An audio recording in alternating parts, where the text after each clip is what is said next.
Today's guest is Jordan Ottaway. He is a marketing project manager at a Dallas-based mortgage company. And Jordan is a journalist turned marketer, which I'm looking forward to hearing about. And we're also great friends. We've known each other for years. So thanks for coming on the podcast, Jordan. Yeah, Jeremy, thanks for having me. I'm glad to be here.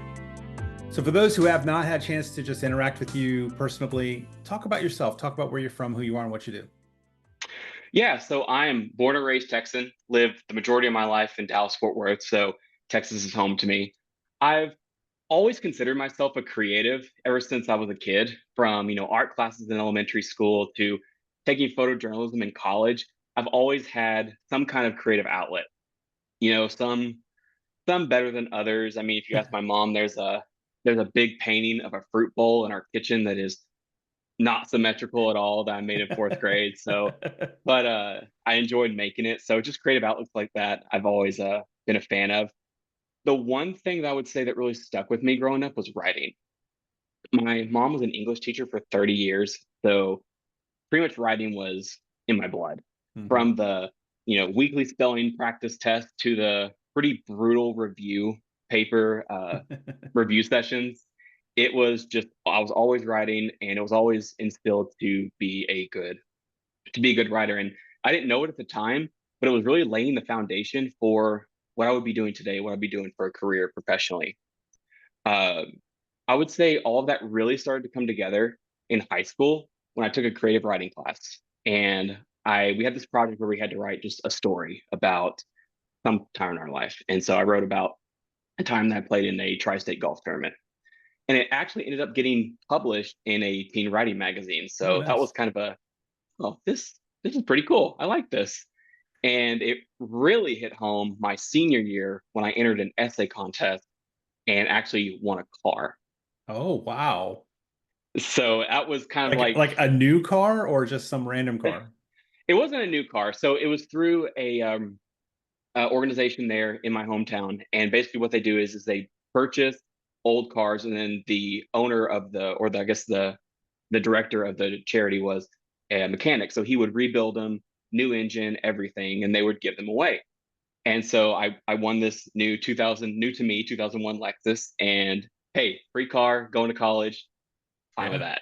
Wow. So that was really when it drove home on, okay, maybe I'm not too bad at this. Now, when you were coming out of high school and deciding where to go as a Texan, where to go to school, what did you choose? So that's a journey in and of itself. So I always knew I wanted to go to college, but my path on getting to where I was is interesting. So kind of going back to my childhood for a second, I was always the weird kid that liked the weather and was interested in the weather. So I wanted to go to Texas A&M to do meteorology Huh? because it's just something that's always fascinated me, still to this day. But when that didn't work out, I was like, okay, I'm going to go to Texas Tech for business. And I was literally one phone call away from being officially enrolled in Texas Tech. And then last minute, I decided to go tour the University of North Texas out in Denton, and absolutely fell in love with it. Ended up that's where I chose to go. And from there, I entered as a business major with a concentration in marketing because I wanted to do advertising. Well, I found out that the advertising school was actually not in the business school, it was in the journalism school. So I went to go talk to the journalism advisors to go see what the program was about. And I ended up seeing a flyer for print and digital journalism. So here we're back with the writing aspect of things. I thought, okay, I like writing. Should be fun. I can go talk to people and I can write about sports. I mean, that was right up my alley. I could be a sports reporter, and just decided to go with it, and pretty much the rest was history. Being in the journalism college allowed me to get not only invaluable training on writing, interviewing from some of the best journalists in the country. Through my other classes, I got to actually get training in PR strategy, design, social media strategy, and so many other things that kind of built the skill set on what I'm using today. Hmm. And so I got to work for, the Dallas Morning News, the local Denton paper, UNT's student newspaper, and it just really helped me hone my craft and prepared me for what I was going to do when I graduated. Wow. I mean, I don't meet very many journalists, right? It's an interesting profession, maybe even I wouldn't say a dying profession, but you know, the print medium is changed the landscape, right? The internet's changed the landscape there. Oh yeah. Um, did you feel at home in the journalist school because of the writing? You know, your mom as the English teacher for 30 years, I'm sure had an impact on your comfortability there. It it did, yes. I'm really good at being able to take something that's complex and make it digestible and consumable to people. Mm, So whether it was covering a football game, basketball game, or when I did news writing, covering events or something that was going on around Denton, I was able to take what my sources and my interviews would give me, and I'm able to pick out the good parts of the story, of course, factual, keeping everything factual, always keeping the facts, but being able to tell that story in a way that not only captures the reader, but makes them want to come back and read more articles, you know? yeah, that's nice. So then how did you land the first job, real job out of school? So after I decided, okay, I really enjoy journalism and being a reporter, I'm missing that creative side. Mm, I'm missing the I don't know, just there was something missing that I felt. So I kind of gravitated towards marketing, and I got a job in my last year of college doing writing profiles for about alumni and their professional achievements through the university's communication, marketing, and advertising department. And that allowed me to be more creative with how I wrote things, being, like in-depth profiles. And so I worked there for a year, a little bit after I graduated, actually, and ended up getting a job at a local credit union for my first full-time job. And it was an amazing experience because it was a completely new industry, completely new challenge for me, writing about finance. So I wrote, tons of articles from savings tips to what do you need to know about different retirement accounts to investing, just other personal finance tips. And it was really, really fun because again, I could take something that is might be a little bit scary or hard to understand for people who might think, okay, I'm never really going to understand what retirement accounts mean, what they do, and was able to make that not only enjoyable to read, but easy to read and easy to understand, and was able to make our company just a good place for good, solid financial education that people could come to. wow, I like that. Yeah, I agree with you. You know, right, the whole financial industry is unique and different and scary, and sometimes banks are helpful, and sometimes those institutions aren't as helpful. So I could see why you would have to say, okay, here's what a 401k is, and Right. here are what mutual funds are, and here's what a certificate of deposit is, because that by itself doesn't really describe itself, right? And all of those things could, you know, through creative writing, become an interesting thing to read, and then hopefully then spur you to take advantage of those products. Exactly. And I also did a bunch of, videos too. And that was really bringing in the creative side, more of the creative side of things that I felt like I was missing, and really getting to learn those skills and really get good at them and use them whenever I would go talk to, some of the different people in the branches, on interviewing them, letting them tell their story and on how Mm. they got to where they are, or what they think advice they would have to people who are wanting to look into certain, financial topics or financial products. And it was just a really, really fun way to get that education out there for them. And it helped, it's kind of like a win-win, because I was able to learn about those things as well, being fresh out of college. I was able to get a better understanding for, just my own personal knowledge. And it's kind of been the same way, transitioning from more of a broader finance um, environment to strictly mortgage, where I'm currently now. That itself brought in some learning curves, because there was, you know, mortgage industry knowledge that I needed to learn in order to fully grasp this industry, as compared to, more of the personal banking side of things. Now, is it strictly maybe in the personal mortgage space, or is it also business real estate? I know that I know there are secondary markets where, you know, those are sold, bought and sold, right? Those loans are bought and sold. Is Right. that a kind of an all in your type of organization? Yeah, so we do mainly residential, and so what my role is as the marketing project manager is I'm again within the marketing department. I help make sure that manage all of our day-to-day operations and make sure all of our processes are efficient and all of our projects get done on time. So that's my main focus, but I'm also have a heavy hand in anything when it comes to content, web-based projects. I've been increasingly more involved with, and just making sure that our department's running smoothly and working with my manager and our designer just to make sure we can get materials out to our loan officers to help them take their business to the next level. Awesome. Well, so Jordan, when you look back over your career and your college experience, what's something you see and you go, man, I wish we did that a little bit better, right? Maybe there's some efficiency that can be gained or some insight that could be brought. And I'll caveat that to say it's not necessarily something that you and I would have to actually make happen, right? Today we're just kind of Mhm. talking about an observation you have that just needs some further thought. What might that be for you? I think when it really in the marketing industry, I think it's the mindset of fear, of being scared of something new or new trends. The people who are saying, if it's not broke, don't fix it.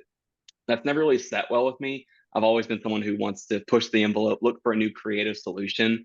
And I've been really fortunate to work with people who have that same mindset, and it's allowed us to do really great things. And, trends, methodologies, platforms, they all change so much in marketing.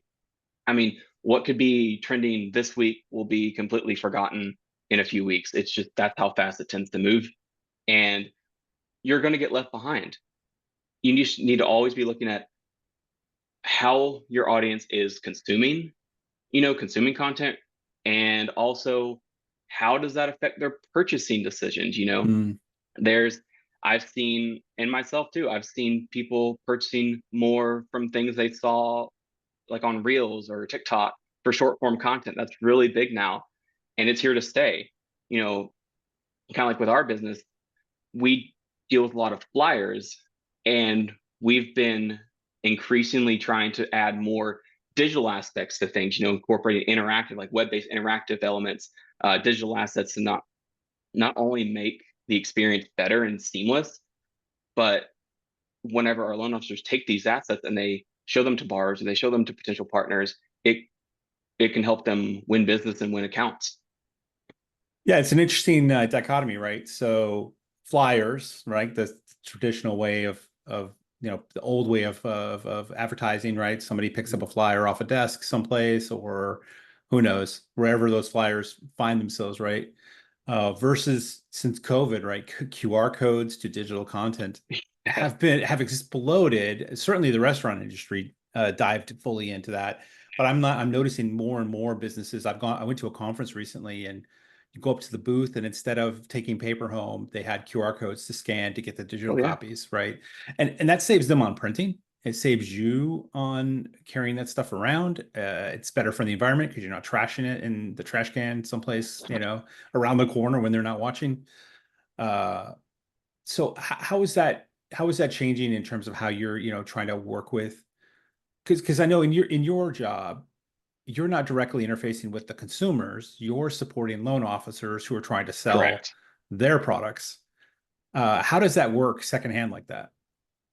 Yeah, so we've always, my manager has he told me this, and it's really true. We think of loan officers as our clients, and we're like an internal creative agency, and they're our clients. So we will they'll come to us and say, hey Jordan, I need this type of marketing material for an event I'm doing, or I need this type of flyer or landing page for another kind of event where people can sign in and I can follow up with them.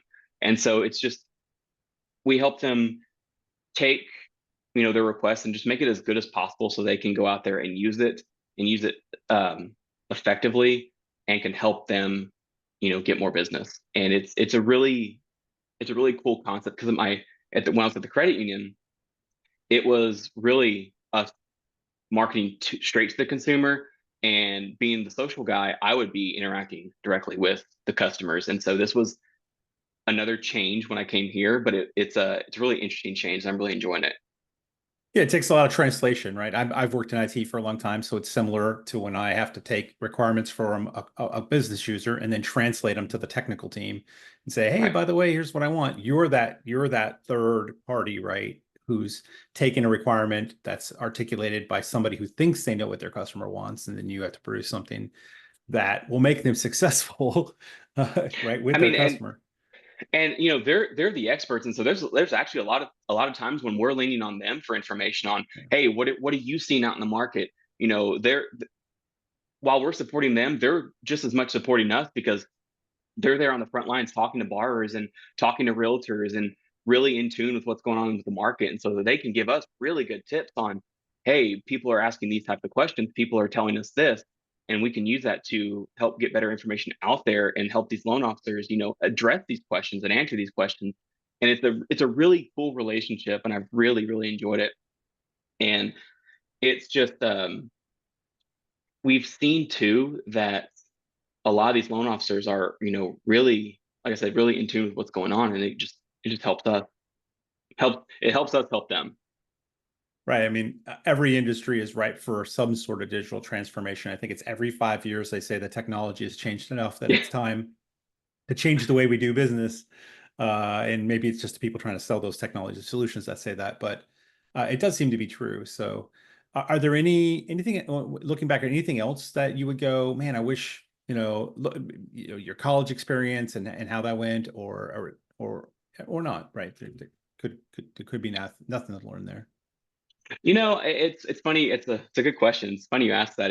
I have caught myself looking back on kind of my journey of how I went to college and how I got to where I am, and I really wouldn't change a thing because I really think that I went the path that I was supposed to go, and I really was shown through different events, whether it be the essay contest or just happening to find the journalism college and happening to find the print department. It's just it. I feel like I was meant to do what I was supposed to do, and I found my strength in I'm going to say a natural way, but just kind of in a way that felt natural to me. I feel like if I had really gone somewhere else, I wouldn't have been as happy, and I would eventually have found my way back to where I was really supposed to do. Hmm. Well, we should be thankful that you found the right place.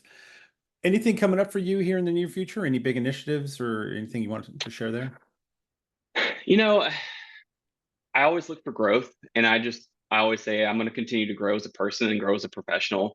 I am someone who doesn't like to remain stagnant, and I know I've told many people that they probably think I'm a broken record, but I always look to learn something, big or small. I'm always looking to keep an open mind to new technologies, new platforms, new methods, new ways of thinking, just growing in that way. Kind of like I've been using AI a lot more, and it's just another way of trying to just adopt things to help me, grow as a person. For the marketing, as far as the marketing industry goes, what kind of how I see things is, it's not new. Again, like short form content's not new, but I think it's the way now. It's Mhm. what people are going to be looking at. I mean, look at Reels, TikTok, and YouTube Shorts, and all these other short form contents that are here now. It's here to stay. Same thing with AI. Both are already really present in the industry, and I just think they're going to continue to take hold and get bigger and bigger. Well, Jordan, I always enjoy chatting with you. So thank you so much for agreeing to come on the podcast, and I can't wait to see what's in your future. Yeah, likewise, Jeremy. Thanks for having me on.